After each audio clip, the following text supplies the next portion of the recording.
can't watch. Just time me when I tell you. Back to my story. Me and my boys, we muscle our way into this poker game that the football team has going. We worked out a system where they can...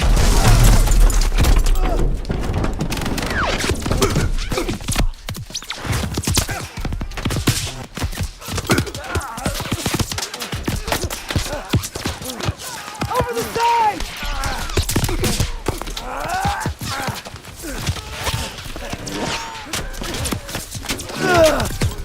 War never changes. Hey there, welcome back to my exploration of Call of Duty series campaigns. Since I decided to do one round looking at all the Call of Duty World War II games in the franchise. Today, we're looking at Call of Duty, well, World War II. And I'm not gonna lie, this was one of the most meh experiences I have ever experienced. It's not a bad game in any means, but oh boy. Okay, better not waste your time, and let's talk about why Call of Duty WWII was so meh. So the new thing is that each of your squad members offers specific tools or attacks you can use. One for medkit, the other for ammo, one for spotting enemies, and yet another for artillery support. And on paper, as well as at the start, it sort of works. Your teammates get more characters and concentration on them since they provide you with not only firepower but useful skills, right? So you go, oh, that's my medic, oh, that's my ammo guy. After a while, you should have formed a strong bond with your guys. Again, that's on paper. In reality, it doesn't work. First, you can't just press, let's say, ammo shortcut and have your guy throw the ammo to you. No, you have to be looking at them to then press the super comfortable N key on the keyboard. And not only that, you have to get close to them, like really close. At the start, or when you're with like a few guys, it kind of works. You can see what they were going for, but when there are a bunch of your own men, you have a choice of either just simply fighting the enemy, the regular way, or moving from cover to find your guy that has health and probably getting killed in the process. If I could have pressed a shortcut and have my guy run to me, or I don't know, throw the ammo like with a bigger range, then I think this system would work. But now I really got annoyed when I had to like find my guy amongst all this chaos to just get killed in the process. Like I used the bombardment skill maybe twice in the game, and one time was mandatory. It's not smooth, especially when the main like bread and butter of Call of Duty is shooting enemies, right? It's not skills or special tactics, just very underdeveloped system. Toss it! Fly it in!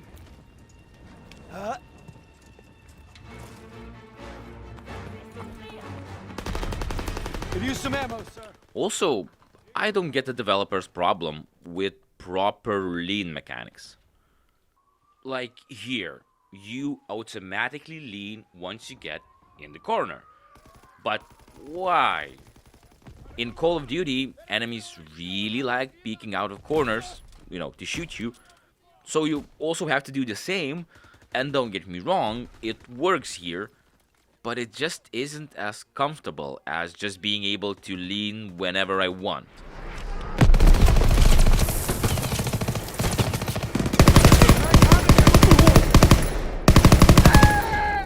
Now, one thing that I believe the game does absolutely poorly are extra vehicle sections, which the game has basically two. One for a tank.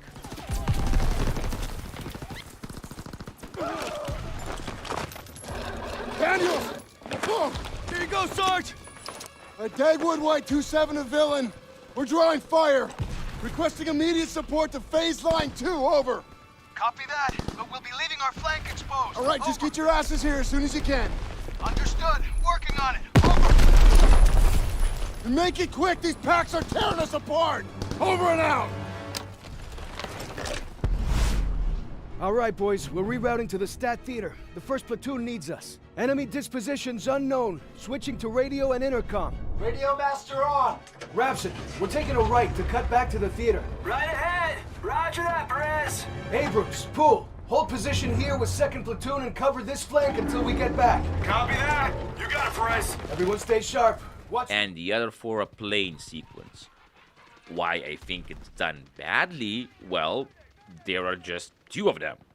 And they don't go for that long. My issue is that they're kind of nicely done. Step it up, boys. We're losing too many heavies. On your right. I see him. Hello. Hello. We're going down. We are going down. Another bomber just went down.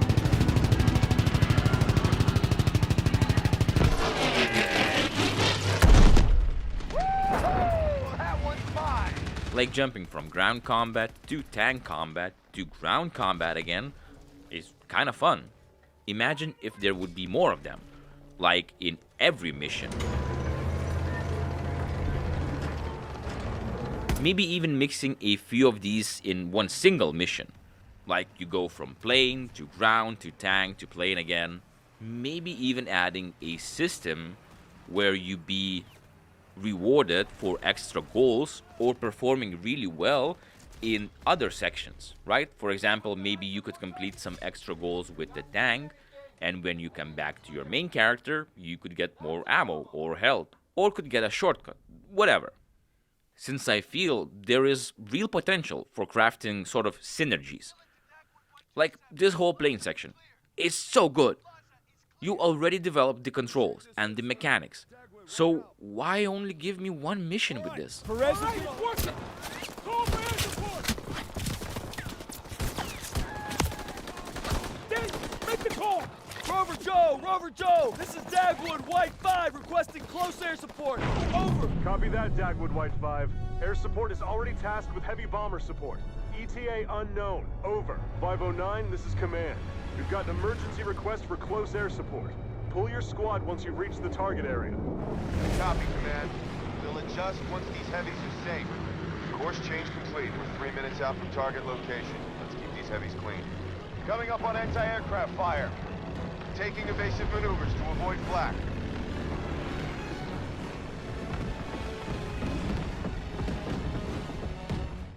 Okay, if you fear that some players might think there are too many of them, just make them optional. I know I would play the shit out of these plane sections.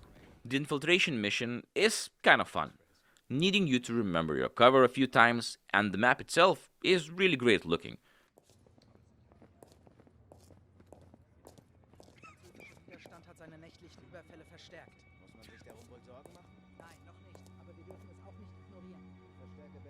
Verzeihung. Ja, Fräulein, kann ich Ihnen helfen? It would be cool to not have so many cutscenes and give us more control, but it's still a very juicy experience. Greatest pleasure of all.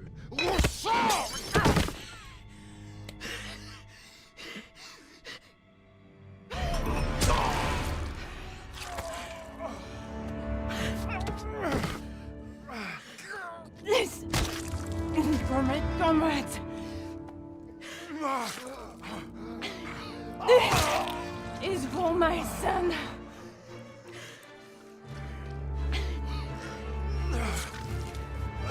This is for me. Vive la résistance.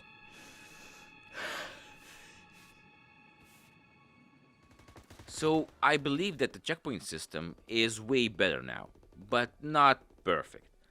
I have been sort of soft locked a few times where my checkpoint triggers exactly the moment the enemy was opening fire on me. So every time I loaded up, immediately needed to hold my ass to cover, and even then survival was not guaranteed.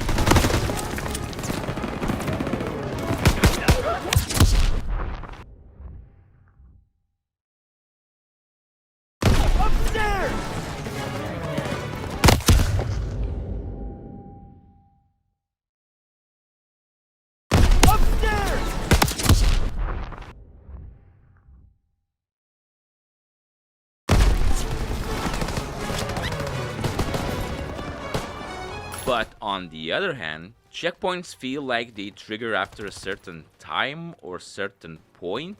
There were a lot of moments where I thought, oh, nice, a checkpoint in the middle of this fight? Great, thanks.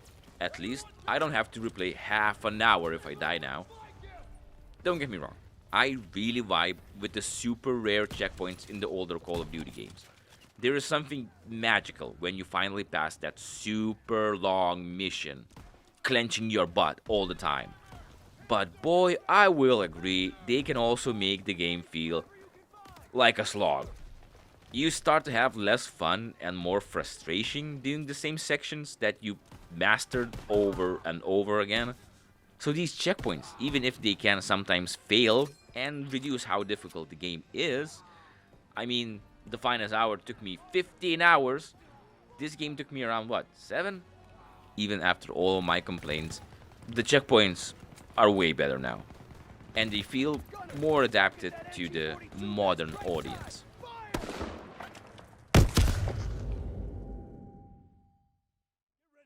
What I really like is this hotel mission. Yes, it can feel a bit overdramatic in moments. Geh hoch und sag Code, dass wir Hilfe auf der Südseite des Hotels brauchen. Schnell!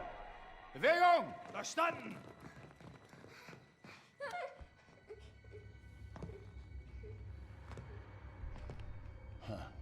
Was ist denn das? Wir werden angegriffen!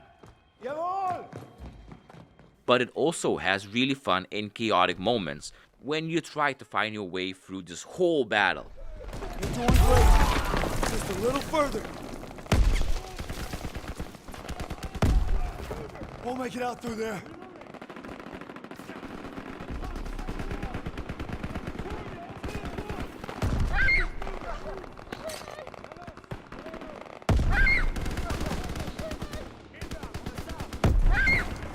We're almost out. I also like that it doesn't really work out as we expected. I don't know, a really good, short, bittersweet experience.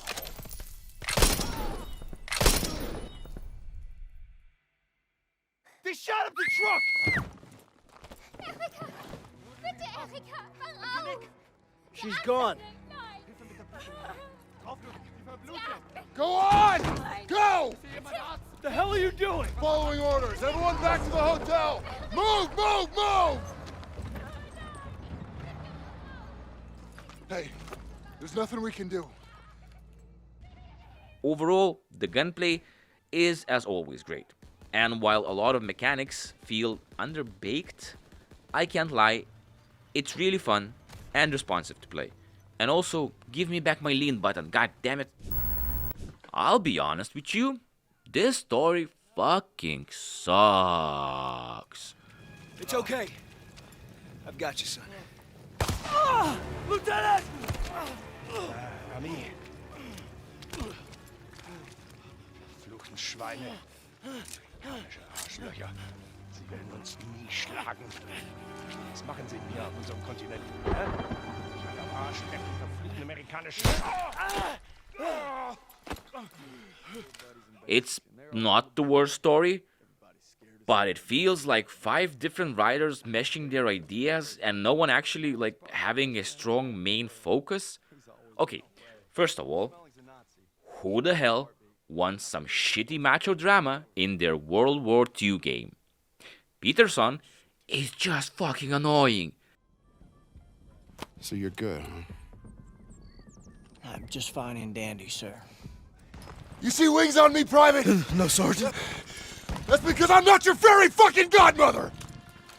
He yells all the fucking time. And at some point of the game, you're like, where are we going with this character? What should be fun or interesting here? What are we developing, actually? And the thing is, the game doesn't develop shit. There's no growth to his character. There's no satisfying reward for all of that screaming and nonsense. In the area, Davis has ordered us to wait for authorization before conducting a sweep. But I guess you know what to do with Davis's orders. Copy that, Sergeant. All right. Oh, you think that Peterson will definitely sacrifice himself, maybe even to protect the one guy who he was hard-ass the whole game. You know, sacrifice, hero's journey, and all that. But no. At best, he just sort of acts a bit better towards you. Look, was this really what happened during these conflicts? Maybe. But I'm kinda here for the Call of Duty, not Call of Complain. I just wanted every part of the story that deals with Peterson to be over. Terrible, terrible writing and character development. You throw him out of the story, nothing fucking changes. That convoy comes through, you're gonna be on the front line defending it. And Turner's not gonna be there to defend it. Easy! Easy? You're corporal now, huh? Yeah, see how fucking easy it is. Go. Give me an excuse. Yeah, that's what I thought. 6 years I served with them. 6. Merry fucking Christmas. Second, the ending stinks. The way the game builds up, well, okay, there's no real main story. It feels scattershot, but at the end, your friend gets kidnapped by Nazis and put into a concentration camp. And of course, you're going to save him. You and your team will burst through the gate, madly shooting everywhere, fighting off Nazis, just to save the prisoners at the end. Hell, maybe even fail to save them, leaving on a somber but way stronger note. No. You sort of have a final mission where you do something, then you kind of go home, but then, oops, let's go save your friend, you know, the one that we left back. Okay, so this is going to be the crazy last mission, right? We're going to do all this crazy shit and combat, and it's going to be, like, really difficult. You know, to really make this saving of our friend feel impactful. Right? Nope.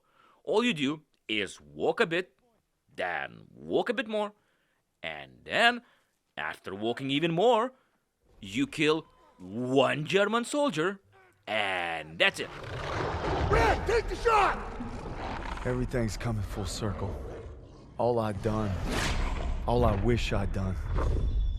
It's like my whole life is leading to this moment. We need to head home, baby brother.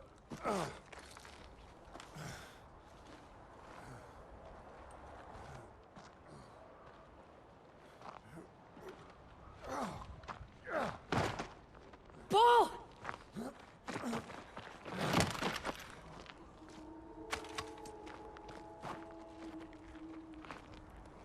You died right there in the snow. All because I couldn't. Damn it. I'm coming, Zussman. You're not gonna die, brother. Not now. Not today.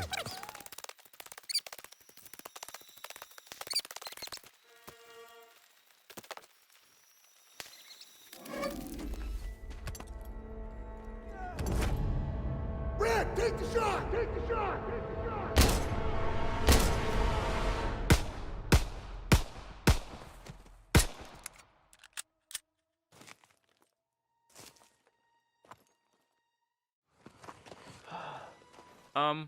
Okay, so this could have been a cutscene, right?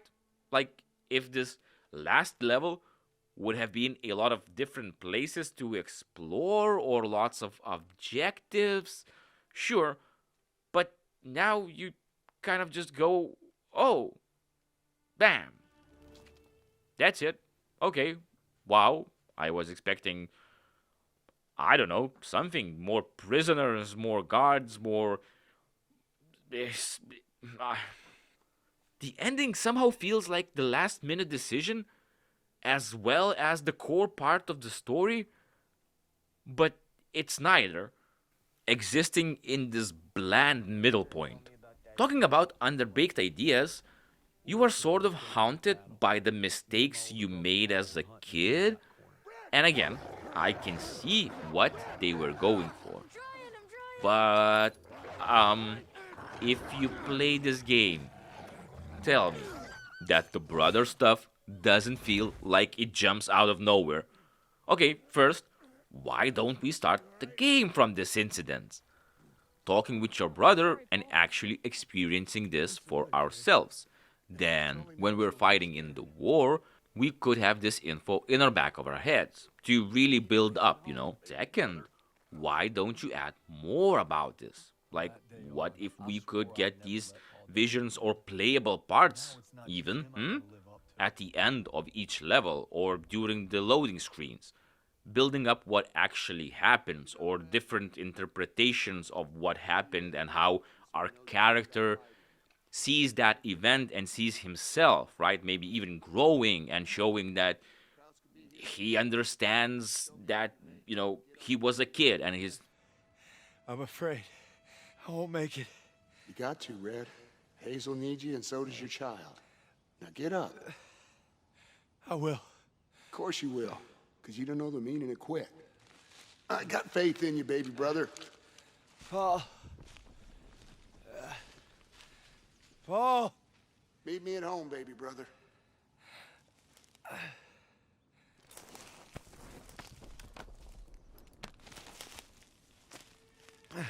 Briggs. Oh, God.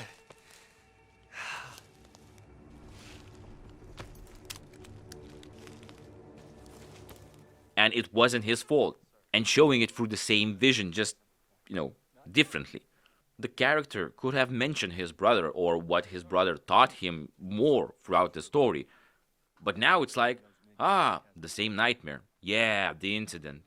Then it's mentioned like once more, and then finally sort of gives you a conclusion, pushing you to move on. That's it? Did we have problem moving on in this game? We killed everyone. Like what? I don't even know who his brother was. Like, as a character. All I wish I'd done. But you're making it a big deal without, you know, actually making it a big deal for the player and not just you saying it is a big deal. Again, the amateur way of writing a story is a character saying, I'm sad because of X. The more professional, whatever, way is being able to create a character where the player can get the same information from characters' actions and emotions, not just them stating, oh yeah, I'm coming, Zussman. You're not gonna die, brother. Not now. Not today.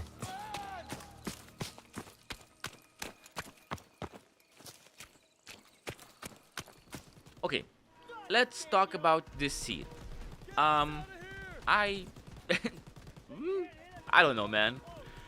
This feels like it doesn't belong in this game. Grenade! I got it! Fuck!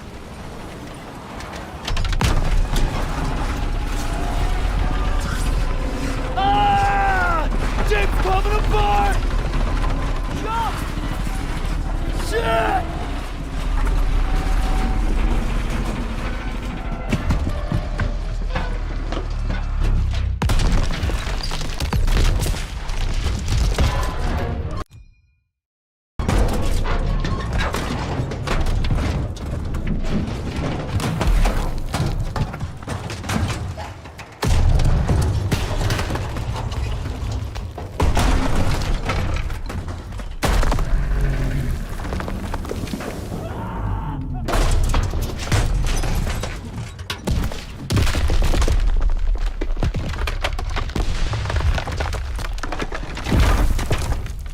Not like it doesn't belong in Call of Duty games in general, since I like the more bombastic parts, but just look at this. It goes a bit too long to become kind of funny. Like, god damn. Our Jeep somehow made a whole train, mind you, super heavy armored train, fly 50 meters into the air like it was a cartoon character. The main issue is that the game is going for a more serious, slower tone for a lot of it. So these spikes in action feel a bit out of the place. I get it, you wanted to show off, but maybe toning things down would work better in, World War II shooter. Also, there are too many guys in your squad. I get it, it's fun in gameplay.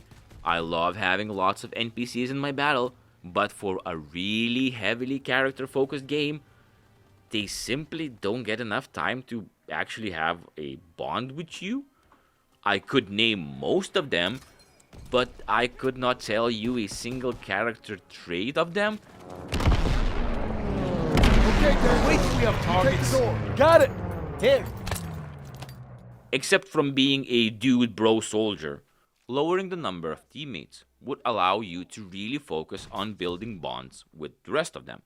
Since, hell, even Zuzman is just a random face amongst others, I don't think the story builds well enough to actually make the player, not the character, care about his fate. I think you either have to leave more up to the player's imagination or focus and give more information, not being stuck in this sort of limbo where it's saving Zuzman and also fighting this vision and also Peterson's nonsense and also fighting the war and also it's like, whoa, whoa. Like, look at the Finest Hour. It managed to give way more character and vibe to these people by focusing on important parts of their, character. Why they are in the war, how it changed them, and their driving motive.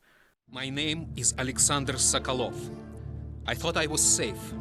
As a watchmaker's apprentice, I would learn the business, then open a shop of my own. Maybe get married, have children, start a life. But now our cities are under attack, and Stalingrad will put an end to those dreams. We should have known the Germans would turn on us, break the treaty. They have no honor. The commissars rounded us up so quickly, speaking of the motherland, the sacrifices of our brothers, our duty. I'm only 20, but I'm ready to fight to the death. The sight of my home Stalingrad infuriates me. It is as if hell itself were burning. So, yeah, it's kind of forgettable and sucks at world building. But if you would remove Peterson, I would probably be pretty okay with this. With him? Nah, son. Be quick about it.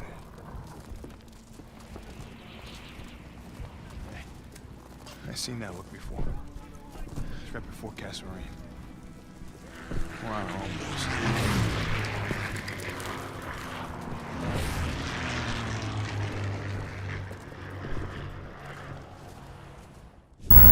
Look, I'm going to be fair. When talking about visuals, I don't think there's a single Call of Duty game that truly has poor graphics, and this game is no exception. There are plenty of beautiful environments on display. The environments look pretty cool. I kinda like the skyboxes here. It's really good looking game. And oh, the fire effects. Got to love the fire effects. Fire. Now, I wouldn't say that the game has the best atmosphere throughout. At times it can feel a bit generic World War II or too, clinically clean. But these are minor complaints. The overall visual experience is quite immersive, actually. I especially like the slight blurriness and bloom when moving from cover to cover. It gives a sense of speed and chaos, and also, your eyes kind of adapting to different environments. Almost like your eyes are struggling to adjust mid-battle. It's subtle, but for me, it helps sell the moment. The character designs are also well done, from the grit on a soldier's face to the detailed gear on their back. It's clear the visual team behind this worked overtime. And of course, the cutscenes are very well rendered. No surprise there.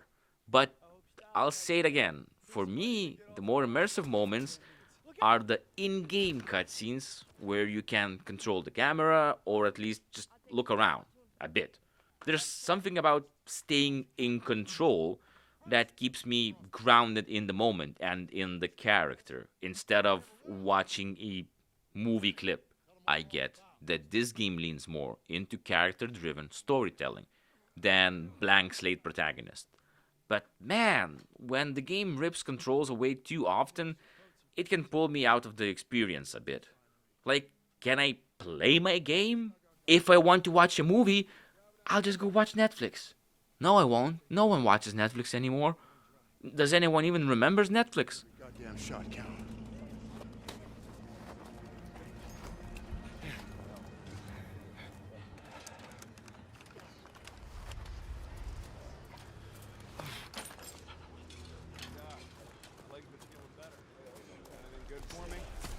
Now on to the sound.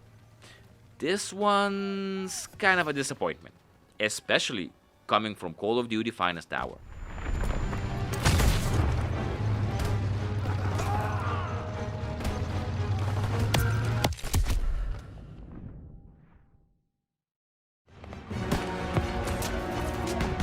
Suppressive fire! Call him out! Keep firing! That gun is still live! Catch!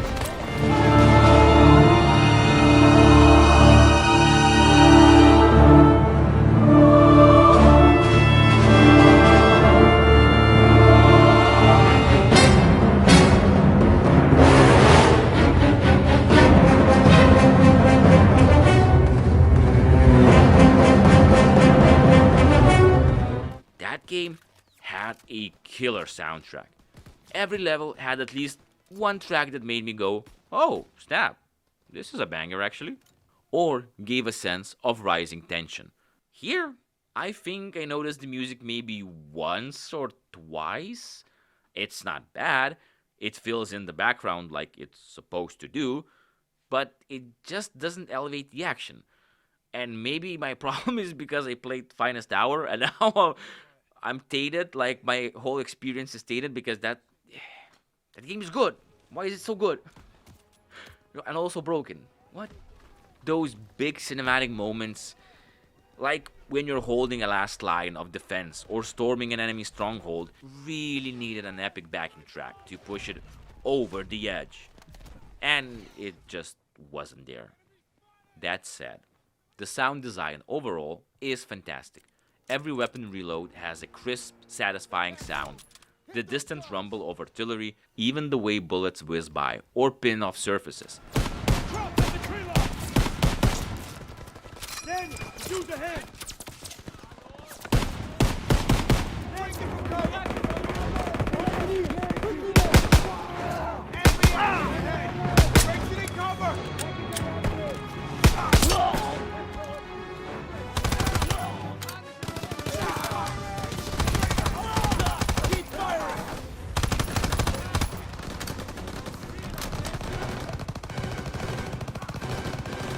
It's all top tier. The details here really help sell the intensity of the firefights. So, 2 beers for the sound design team.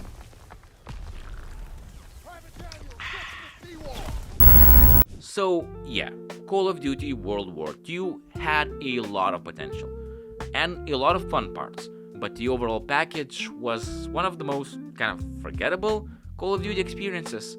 Compared to Finest Hour, the game just lacks this heart and focus. Would I recommend you play it? Not really. Probably you'll have more fun replaying World at War, and putting it into my rankings, I would say that it goes above Call of Duty 3, but basically falls quite far below all the classical games.